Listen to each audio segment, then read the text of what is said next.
Praise the Lord. Greetings to you all in the name of our Lord and Savior Jesus Christ. Today's Bible verse, Paul's second letter to the Corinthians, chapter 4, verse 17.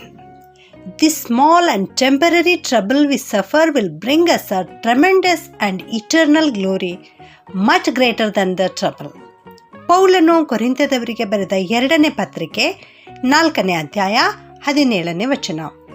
ಕ್ಷಣ ಮಾತ್ರವಿರುವ ನಮ್ಮ ಹಗುರವಾದ ಸಂಕಟವು ಅತ್ಯಂತಧಿಕವಾದ ಪ್ರತಿಫಲವನ್ನು ಉಂಟು ಮಾಡಿ ನಮಗೆ ನಿರಂತರವಾಗಿರುವ ಗೌರವವಾದ ಪ್ರಭಾವವನ್ನು ದೊರಕಿಸುತ್ತದೆ. ಇವತ್ತು ದೇವರು ನಮಗೆ ಅದ್ಭುತವಾಗಿರುವಂತಹ ವಾಗ್ದಾನವನ್ನು ಕೊಡ್ತಾ ಇದ್ದಾರೆ. ಈ ವಾಗ್ದಾನದಲ್ಲಿ ಎಷ್ಟು ಅದ್ಭುತವಾದಂಥ ಜೀವನ ಅಡಗಿದೆ ಪ್ರಿಯರೇ. ಇಲ್ಲಿ ದೇವರ ವಾಕ್ಯದಲ್ಲಿ ಹೇಳ್ತಾ ಇದೆ, ನಮ್ಮ ಜೀವಿತದಲ್ಲಿ ಬರುವ ಸಂಕಟವು ಇದು ಕೇವಲ ಕ್ಷಣ ಮಾತ್ರವಿರುವಂಥದ್ದು, ಮಾತ್ರವಲ್ಲ ಇದು ಹಗುರವಾಗಿರುವಂಥದ್ದು.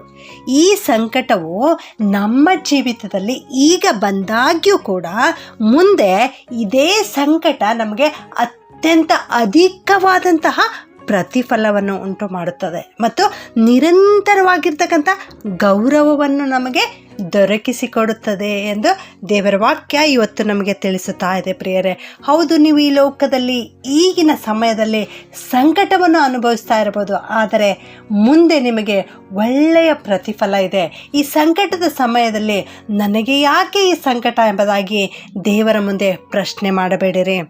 ರೋಮ 8:18 ದೇವರ ವಾಕ್ಯ ಈ ರೀತಿ ಹೇಳುತ್ತದೆ, ಈಗಿನ ಕಾಲದಲ್ಲಿ ಬರ್ತಕ್ಕಂಥ ಈ ಕಷ್ಟಗಳನ್ನು ಅಲ್ಪವೇ ಸರಿ ಎಂಬುದಾಗಿ ಎಣಿಸಿರಿ, ಯಾಕೆಂದರೆ ಮುಂದೆ ನಿಮಗೆ ಮಹಾಪದವಿ ಇದೆ ಎಂಬುದಾಗಿ ದೇವರ ವಾಕ್ಯ ತಿಳಿಸುತ್ತಾ ಇದೆ ಪ್ರಿಯರೇ.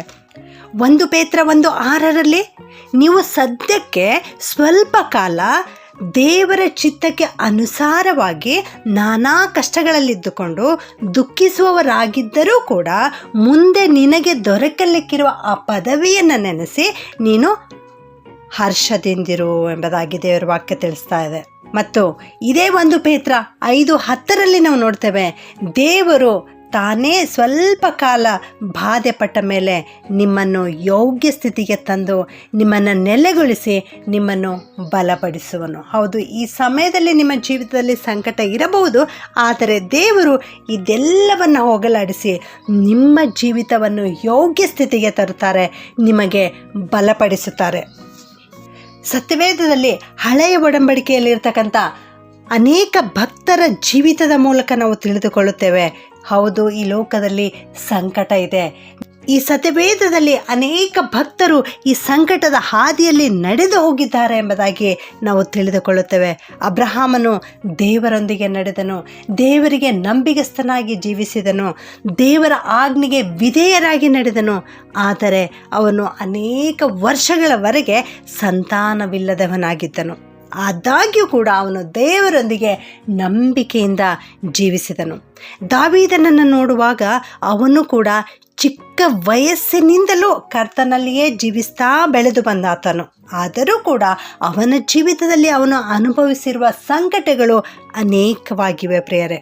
ಈ ರೀತಿ ಎಲ್ಲರಿಗೂ ಕಷ್ಟ ಸಂಕಟಗಳು ಬರುತ್ತವೆ. ಆದ್ದರಿಂದ ಈ ಸಂಕಟದ ಸಮಯದಲ್ಲಿ ನಾವು ಕುಂದಿ ಹೋಗದಂತೆ ದೇವರ ವಾಕ್ಯವನ್ನು ಅತಿಯಾಗಿ ಓದುತ್ತಾ ಇರೋಣ. ಯೋಹಾನ 16:33 ಯೇಸು ಸ್ವಾಮಿ ಈ ರೀತಿ ಹೇಳುತ್ತಾರೆ, ಈ ಲೋಕದಲ್ಲಿ ನಿಮಗೆ ಸಂಕಟ ಉಂಟು, ಧೈರ್ಯವಾಗಿರ್ರಿ, ನಾನು ಲೋಕವನ್ನು ಜಯಿಸಿದ್ದೇನೆ ಎಂಬುದಾಗಿ. ಇಲ್ಲಿ ಸ್ವಾಮಿಯವರೇ ಹೇಳ್ತಾ ಇದ್ದಾರೆ, ಈ ಲೋಕದಲ್ಲಿ ನಿಮಗೆ ಸಂಕಟ ಉಂಟು, ಆ ಸಂಕಟದ ಸಮಯದಲ್ಲಿ ಧೈರ್ಯಗುಂದಿ ಹೋಗಬೇಡಿರಿ, ನೀವು ಧೈರ್ಯವಾಗಿರ್ರಿ ಎಂಬುದಾಗಿ ದೇವರ ವಾಕ್ಯ ಹೇಳ್ತಾ ಇದೆ. ಯಾಕೆ ಧೈರ್ಯವಾಗಿರ್ಬೇಕಂದ್ರೆ ಲೋಕವನ್ನು ಜಯಿಸಿರ್ತಕ್ಕಂಥ ಯೇಸು ಕ್ರಿಸ್ತನು ನಮ್ಮ ಜೊತೆಗಿದ್ದಾನೆ, ಆತನು ನಮ್ಮೊಳಗಿದ್ದಾನೆ, ಆತನು ಈ ಎಲ್ಲ ಸಂಕಟಗಳಿಂದ ಬಿಡಿಸುತ್ತೇನೆ ಎಂಬುದಾಗಿ ವಾಗ್ದಾನ ಮಾಡಿದ್ದಾರೆ.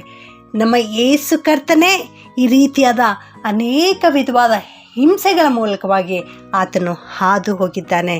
ಹೀಗಿರುವುದರಿಂದ ಈ ಹೊತ್ತು ನೀನು ಅನುಭವಿಸುತ್ತಿರುವ ಸಂಕಟವೂ ಕೂಡ ಆತನಿಗೆ ಚೆನ್ನಾಗಿ ಗೊತ್ತುಂಟು. ಆದ್ದರಿಂದ ನಮ್ಮ ಕರ್ತನು ನಿಮ್ಮನ್ನು ಆ ಎಲ್ಲ ಸಂಕಟಗಳಿಂದ ಬಿಡಿಸಿ ನಿಮಗೆ ಮಹಿಮೆ ಪಡಿಸಬೇಕೆಂದು ಬಯಸುತ್ತಾರೆ. ಪ್ರಾರ್ಥನೆ ಮಾಡಿಕೊಳ್ಳೋಣ. ಪರಿಶುದ್ಧನಾದ ನಮ್ಮ ಪರಲೋಕದ ತಂದೆಯಾದ ದೇವರೇ, ನಿಮಗೆ ಸ್ತೋತ್ರ ಉಂಟಾಗ್ಲಿಕ್ಕಂತಾನೆ. ಈ ಲೋಕದಲ್ಲಿ ಅನೇಕ ಜನರು ನಾನಾ ಥರವಾದಂಥ ಕಷ್ಟ, ಹಿಂಸೆಗಳಿಗೆ, ತೊಂದರೆಗಳಿಗೆ ಒಳಗಾಗ್ತಾ ಇದ್ದಾರೆ ದೇವರೇ. ನಿನ್ನ ವಾಕ್ಯದಲ್ಲಿ ಹೇಳುವ ಪ್ರಕಾರ ಈ ಕ್ಷಣ ಮಾತ್ರವಿರುವ ಸಂಕಟವು ಮುಂದೆ ನನಗೆ ಅತ್ಯಂತ ಅಧಿಕವಾದ ಪ್ರತಿಫಲವನ್ನು ಕೊಡಲಿಕ್ಕಿದೆ ಎಂಬುದಾಗಿ ದೇವರೇ ನಾವೆಲ್ಲರೂ ನಂಬಲಿಕ್ಕಾಗುವಂತೆ ಕೃಪೆ ಮಾಡು ಸ್ವಾಮಿ. ನಮ್ಮೆಲ್ಲರ ಜೊತೆಗಿರು ಕರ್ತನೆ. ಈ ವಾಕ್ಯದ ಮೂಲಕವಾಗಿ ನೀವು ನಮಗೆ ಮಾತನಾಡಿದ್ದಕ್ಕಾಗಿ ವಂದಿಸ್ತೇವೆ ಕರ್ತನೆ. ಯಾರೆಲ್ಲ ಸಂಕಟದ ಹಾದಿಯಲ್ಲಿದ್ದಾರೋ ದೇವ, ಅವರ ಜೊತೆಗೆ ನೀನಿರು ಸ್ವಾಮಿ. ಇವರ ಸಂಕಟವನ್ನು ಅರಿತಾತನು ಕೇವಲ ನೀನೊಬ್ಬನೇ ಆಗಿದ್ದೆ ಸ್ವಾಮಿ. ನಿನಗೆ ಸ್ತೋತ್ರ. ಇವರಿಗೆ ಈ ಸಂಕಟದಿಂದ ಬಿಡುಗಡೆ ಕೊಡಿಸಿ ಅತ್ಯಂತ ಅಧಿಕವಾದ ಆಶೀರ್ವಾದವನ್ನು, ಮಹಿಮಾ ಪದವಿಯನ್ನು ಇವರಿಗೆ ಕೊಟ್ಟು ನಡೆಸಬೇಕಾಗಿ ಯೇಸುವಿನ ಒಂದೇ ನಾಮದಲ್ಲಿ ಪ್ರಾರ್ಥಿಸಿ ಬೇಡುತ್ತೇನೆ ತಂದೆಯೇ. ಆಮೆನ್.